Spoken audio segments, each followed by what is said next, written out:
Welcome to section 7.3. Since we've simplified, multiplied, and divided rational expressions, the next operation that makes sense would be to add and subtract them. Now, as we go through this section, this is very similar again to how do we add and subtract fractions. So we started the other sections off by going through a fraction review. We're going to do the same thing here. So first thing though, as we talk about adding and subtracting, we need to talk about lowest common denominator. So I want you to pause the video and I want you to find the lowest common denominator of 24, 28, and 35.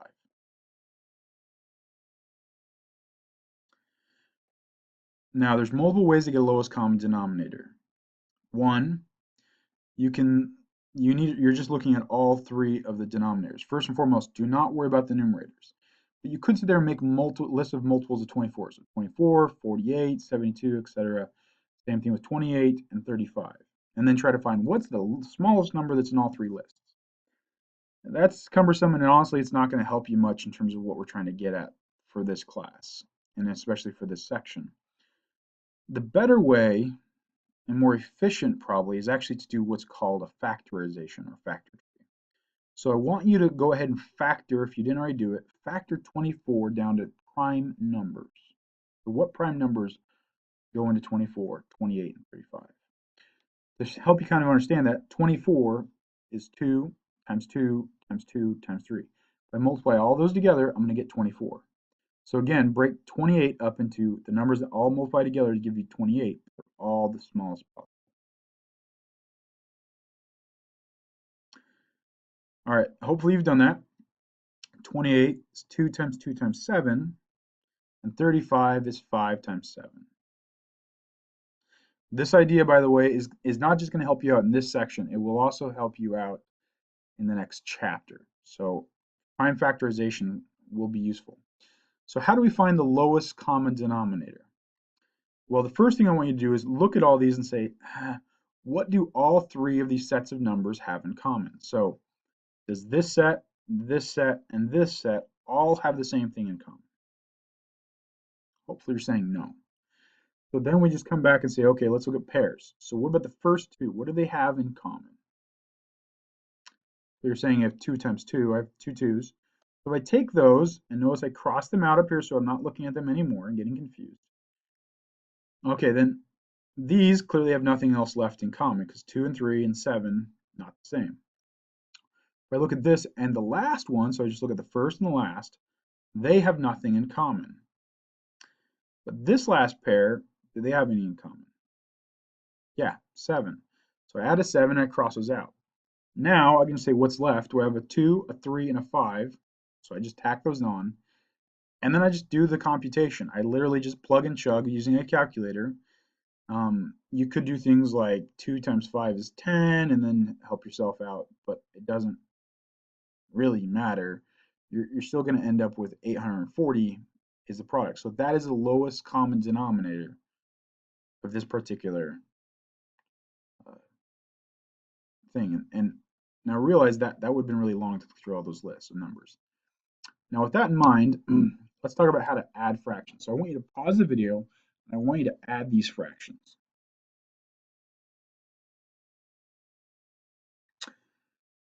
As you did that, hopefully the first thing you realize is I need a common denominator.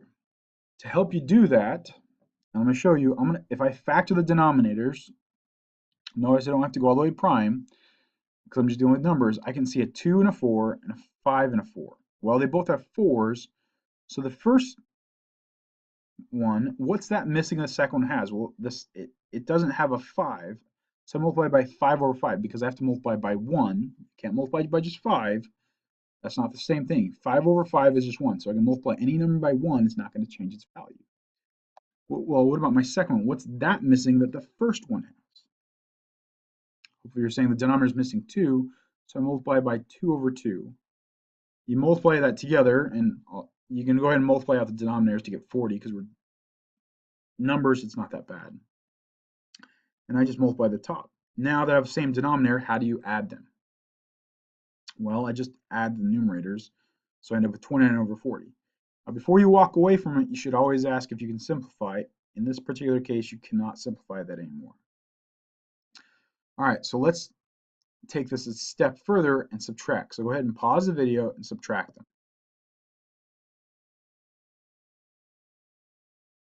Okay, as you did that, hopefully you recognize that I have, to do the subtraction, I need a common denominator again.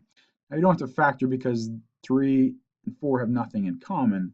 So I can just take this one and multiply by 4 over 4. Take your second denominator and multiply by 3 over 3.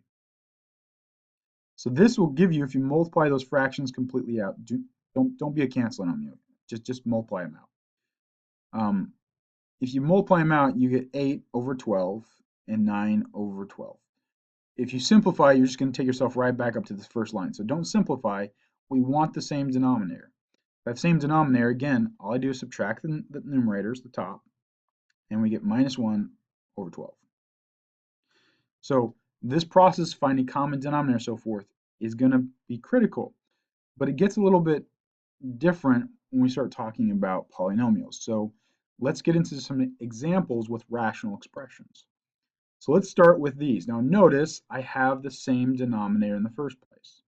So if I have the same denominator, how do you add fractions? Hopefully you're saying that I can just add the tops. So, and I just rewrote it all over with the same denominator. How would I add those two polynomials? This takes you back to chapter 5. So go ahead and pause the video and go ahead and add those together.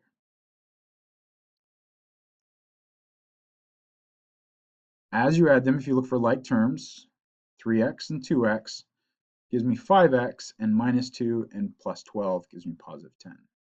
Now, we don't just walk away at this point in time, because, again, we need to see if we can reduce it. Well, I can, because I can actually factor a 5 out of the numerator. And since it's factored, I then go, oh, wait a second, those 5s will cancel, and I'll just be left with x plus 2. So don't forget to simplify in the end. It's always still a component we have to consider.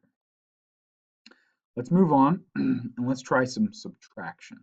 So how would you subtract these if noticing that they have a common denominator? Go ahead and pause the video and try to subtract it based on what you know about fractions in our previous example.